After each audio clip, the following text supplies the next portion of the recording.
Hi friends, welcome to our channel. AP రాష్ట్ర వ్యాప్తంగా AP ప్రభుత్వం చేనేతలకు చేనేత పథకం కింద ఆర్థిక సాయం అందించిన విషయం తెలిసిందే. ఈ నెల 7వ తేదీన ముఖ్యమంత్రి చంద్రబాబు నాయుడు చీరాల జిల్లాలోని ఒక కార్యక్రమంలో చేనేతలకు చేనేత అకౌంట్లో డబ్బులు జమ చేశారు. కొంతమందికి అర్హులైన వారికి ఈ డబ్బులు పడలేదు. ప్రభుత్వం మిగిలిన వారందరికీ ఈ డబ్బులు జమ చేస్తామని ప్రకటించారు.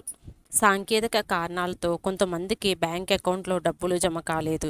మంత్రి సవిత వెల్లడించారు. అలాగే కొత్తగా దరఖాస్తులను స్వీకరిస్తున్నట్లు తెలిపారు. అర్హులైన ఖాతాలో ఈ నెల 20 లోపు 25,000 చొప్పున జమ చేస్తామని ఎవరైనా ఆందోళన చెందవద్దని సూచించారు.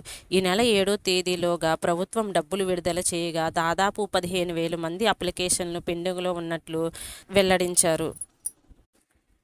చేనేత సేవా పథకం కింద ఆర్థిక సాయం పొందాలంటే దరఖాస్తుదారుడు తప్పనిసరిగా ఆంధ్రప్రదేశ్ వాసిత నివాసమై ఉండాలి. సొంతంగా చేనేత మగ్గం ఉండి చేనేత వృత్తిపై ఆధారపడి జీవిస్తూ ఉండాలి. అలాగే సంఘంలో సొసైటీ సభ్యుడై ఉండాలి.